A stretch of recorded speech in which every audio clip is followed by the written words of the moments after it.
వెంకట్ వారందరినీ ఒకసారి స్వాగతం చేద్దాం. మిగతా వారు కూడా మరి కొద్దిసేపట్లో మనతో జాయిన్ అయిపోతారు. ఫస్ట్ మనం ఒకసారి మా తెలంగాణ బ్యూరో ఇన్ఛార్జ్ అయినటువంటి సుధాకర్ దగ్గరికి వెళ్ళి ఒకసారి మాట్లాడడానికి ప్రయత్నం చేద్దాం. ఈరోజు మనం చూస్తే ప్రపంచవ్యాప్తంలోనే కాకుండా మన దేశంలో బంగారానికి సంబంధించిన ధరలు ఆకాశాన్ని ఎత్తాయి.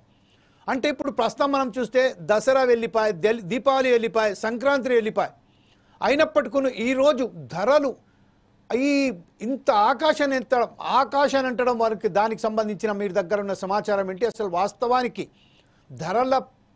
బంగారు ధరలు ఇంత పెరిగిపోవడానికి కారణాలు ఏమనుకుంటున్నారు? దేశంలో బంగారం ధర రోజు రోజుకి కొండెక్కిపోతుంది అనుకోవచ్చు. అయితే ఈ మధ్య కాలం చూస్తే మాత్రం అంతర్జాతీయ మార్కెట్ లో భాగంగా అలాగే పెళ్లిళ్ళ సీజన్ ఒకటేసారి అవుతుంటే జనవరి 24వ తారీఖు నాడు 79,100 ఉన్న బంగారం రేటు 15 రోజుల కాల వ్యవధిలో ఏకంగా 11,000 రూపాయలు పెరిగింది. సో ఇప్పుడు చూసుకుంటే 24 అంటే 10 గ్రాముల 24 క్యారెట్ల బంగారం విలువ వచ్చేసి 88,000 చేరింది. అలాగే 22 క్యారెట్ల బంగారం వచ్చేసి 80,000 చేరింది. ఒకటి చూసుకోవచ్చు, ఉన్న వాళ్ళ మాత్రం ఎంత అంటే ధనిక కుటుంబంలో ఉన్న వాళ్ళు మాత్రం బంగారం కొనుగోలు కోసం మాత్రం తగ్గేదే అనుకుంటా ముందుకెళ్తున్నారు. కానీ నిరుపేద కుటుంబానికి చెందిన వాళ్ళు దిగువ స్థాయిలో ఉన్న వాళ్ళు మాత్రం బంగారం కొనాలంటే మాత్రం భయాందోళనకు గురవుతున్నారు. 1 2 కాదు, 88,000 అంటే మరో 12,000 పెరిగితే సుమారు తులం బంగారం ధర వచ్చేసి ₹1,00,000 పైచిరిగిపోయే అవకాశాలు ఉన్నాయి. పెళ్లిళ్ళ సీజన్ కాబట్టి ఖచ్చితంగా అంటే హిందూ సాంప్రదాయాలు తెలుగు రాష్ట్రాల్లో బంగారం కొనుగోలు అంటే పెళ్లి అంటే శుభకార్యం చేస్తే ఖచ్చితంగా మొదటి ప్రియారిటీ వచ్చేసి బంగారానికి ఇస్తారు. సో ఈ బంగారానికి ప్రియారిటీ ఇచ్చిన నేపథ్యంలో ఖచ్చితంగా వాళ్ళు బంగారం కొనడానికి ముందుకు వస్తారు కాబట్టి దీని రేట్ ఎక్కువగా పోతుంది అనుకోవచ్చు. ఏదేమైనా ప్రస్తుతానికి మాత్రం 10 గ్రాముల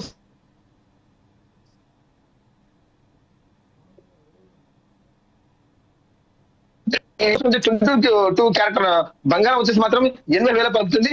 ఏదేమైనా ప్రస్తుతానికి మాత్రం ఉభయ రాష్ట్రాల్లో కానీ అలాగే అంతర్జాతీయ మార్కెట్ లో ముడి సరుకుల ధరలు పెరగడం ద్వారా బంగారాన్ని కూడా ఎక్కువ రేటు పెరిగింది. ఈ నేపథ్యంలో రోజు రోజుకు మాత్రం బంగారం ధర కొండెక్కిపోతుంది అనుకోవచ్చు.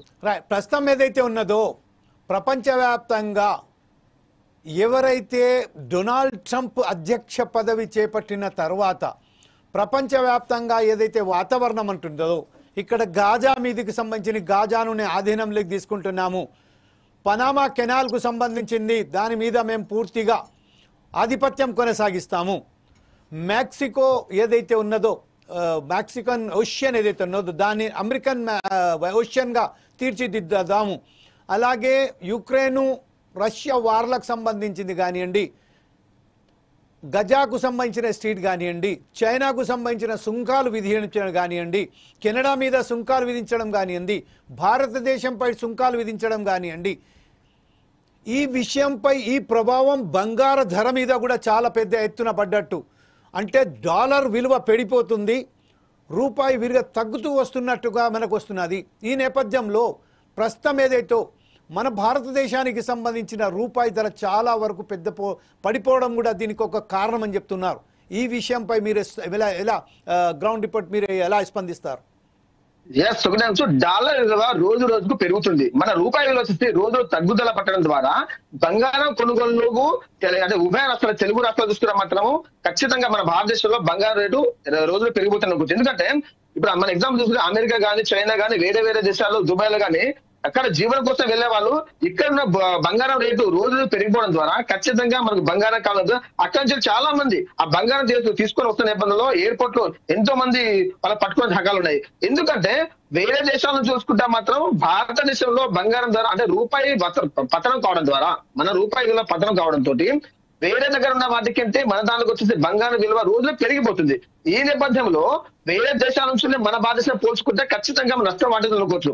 ప్రతిసారి చూస్తూనే ఉన్నాము, ఎక్కడికైనా వెళ్తే మాత్రము బంగారం కొనుగోలులో ప్రముఖంగా మనకు సంబంధించిన వాళ్ళు భారతదేశానికి సంబంధించిన వాళ్ళు ముందరుగులో ఉంటాము. కానీ వేరే దేశాల్లో బంగారాన్ని వాళ్ళు ప్రియారిటీ ఎక్కువ ఇయ్యరు. ఎందుకంటే వాళ్ళ దగ్గర ఉన్న సంపాదన ఎక్కువ ఉంది, ఆ బంగారం అనేది వాళ్ళ వెలికిత ఎక్కువ ఉంది. మన లేని నేపథ్యంలో అక్కడి నుంచి మనం దిగుమతి చేస్తున్నాం కాబట్టి మన దిగుమతికి ఖచ్చితంగా కావాలనే నేపథ్యంలో ఆటోమేటిక్ గా రేట్ అనేది పెరిగిపోతుంది. కాబట్టి వేరే దేశాలతో పోల్చుకుంటే భారతదేశం బంగారం కొనుగోలులో విక్రయాలు ఎక్కువ ఉన్నాము, అలాగే దాన్ని పెంచడంలో కూడా ఎక్కువ అనుకోవచ్చు. ఇప్పుడు మన ప్రస్తుతం ఏదైతే బడ్జెట్ సమావేశాల తర్వాత కూడా ఇంకా ఒక్కసారిగా ఈ 15 రోజులు ఏదైతే జరుగుతుందో 31 జనవరి నుంచి వెళ్ళి ఇప్పటి వరకు ఏదైతే బడ్జెట్ సమావేశాలు జరిగాయో అందులో నిర్మలా సీతారామన్ గారు ఏదైతే బడ్జెట్ ప్రవేశపెట్టిన తర్వాత ఈ 15 మీరు చెప్తున్నట్టుగా ఈ 10-12 రోజుల గ్యాప్లోనే దాదాపుగా 11,000 రూపాయల బంగారం ధర ఏదైతే పెరిగిందని చెప్తున్నారు. దీనికి సంబంధించింది మన బడ్జెట్ ఏదైతే ఉన్నదో ప్రవేశపెట్టడం కూడా ఒక మూల కారణం అనుకుంటున్నారా? ఎస్ సార్, ఒకటే అనుకోవచ్చు. తెలంగాణ అంటే కేంద్రంలో బడ్జెట్ సమావేశాలు జరిగిన నేపథ్యంలో నిరుపేదలు కానీ అంటే దిగువ స్థాయిలో ఉన్న వాళ్ళందరూ ఒక చిన్న ఆశలో ఉండే బడ్జెట్ సమావేశాలు జరుగుతున్నాయి, టీవీల మీద మొబైల్ మీద సుంకం తగ్గిస్తున్నామన్న ప్రభుత్వము, కేంద్ర ప్రభుత్వము బంగారం మీద కూడా తగ్గిస్తుంది కాబట్టి తగ్గిస్తే మేము ఎంతో కొంత బంగారం కొనుగోలు చేస్తామని అనుకున్న నిరుపేద కుటుంబాల జీవితాల్లో మాత్రం ఒక్కసారి ఒక బంగారం ఒక మంట లేపింది అనుకోవచ్చు. ఎందుకంటే పెళ్లిళ్ళ సీజన్, ఈ పెళ్లిళ్ళ సీజన్ వచ్చిన మాత్రం ఖచ్చితంగా తాలిబొట్టు గానీ మన అంటే మామూలుగా పెళ్లి చేసే ఎంతో కొంత ఒక దిగువ కుటుంబంలో ఉన్న వాళ్ళు 2-3 తులాల బంగారాలు కొనుగోలు చేయాలి. ఒకప్పుడు పెళ్లి చేద్దామంటే 30-40 ఉన్న బంగారం ధర ఈ రోజు లక్షకి వాగింది, అంటే 88,000. అటువంటిది ఒక 3 తులాల బంగారం కొనాలంటే విక్రయాలు కానీ దాన్ని చేయించాలన్నా కూడా కూలీతో కలిపి సుమారు 3 లక్షలు కాబోతుంది. ఈ 3 లక్షలతోటి ఒక కుటుంబంలో పెళ్లే చేయొచ్చు. అటువంటి పెళ్లి చేసే సామర్థ్యం ఖర్చుతోటి ఈరోజు బంగారం కొనుగోలు చేయాలంటే నిరుపేద కుటుంబంలో చెందిన వాళ్ళు బంగారం పెట్టాలన్నా వాళ్ళకంత స్తోమత లేని పరిస్థితి నెలకొంది. అయితే కేంద్ర ప్రభుత్వం ఎక్కడ ఈ బడ్జెట్ సమావేశం నిర్వహించిందో ఈ బడ్జెట్ సమావేశాల్లో నిజంగానే బంగారానికి రేట్ తగ్గిస్తారు కావచ్చు, జిఎస్టీ మార్పులు కానీ దానిలో సుంకం కానీ తగ్గిస్తే బంగారంకు రేట్ తగ్గితే ఖచ్చితంగా నిరుపేద కుటుంబం చెందిన వాళ్ళకు దిగువ స్థాయిలో ఉన్న వాళ్ళు కొనుగోలు చేస్తారని వచ్చిన ఆశ ఉండే.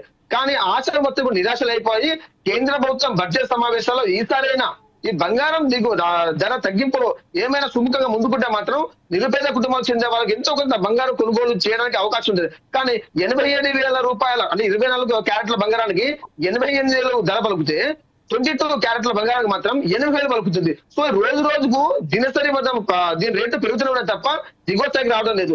వెండి చూడండి 97,300 రూపాయలు పర్ కేజీ ఉంది.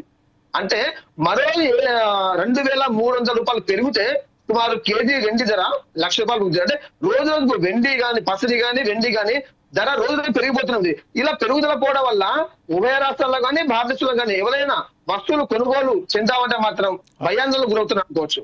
Okay, right, thank you Sudhakar. మరోసారి మీ వద్దకు వస్తాం. ప్రస్తుతం అయితే బంగారు ధరకు సంబంధించింది మనం చాలా నిర్ణయాత్మకమైన అంటే కేవలం ఒక మాఫియా మాత్రం ఒక మాఫియా అది బ్యాంకాక్లో కానివ్వండి లేకపోతే దుబాయ్లో కానివ్వండి ఇంకా ఎక్కడైతే ఉన్నారో దీనికి సంబంధించిన ఒక మాఫియా మాత్రం దీని మీద ఖచ్చితంగా పనిచేస్తుంది.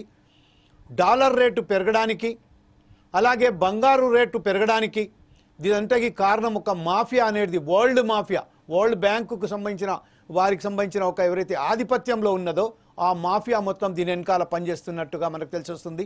ఈ నేపథ్యంలోనే ప్రస్తుతం మనం చూస్తే దీనికి బంగారు ధర మీద కంట్రోల్ చేయాలంటే భారతదేశ ప్రభుత్వం ఏదైతే స్మగ్లింగ్ జరుగుతుందో భారతదేశానికి బంగారం కానీ ఇంకా ఇతరత్ర మాదక ద్రవ్యాలు కానీ ఈ రావడానికి దాని మీద కట్టుదిట్టమైన చర్యలు చేపట్టే వరకు ఈ బంగారం ధర అలాగే పెరుక్కుంటూ పోతుంది. ఒక సామాన్యమైన ప్రజానికానికి కూడా అందుబాటులో లేకుండా పోతుందంటే దానికి ఎలాంటి సందేహం లేదు. దీనికి సంబంధించిన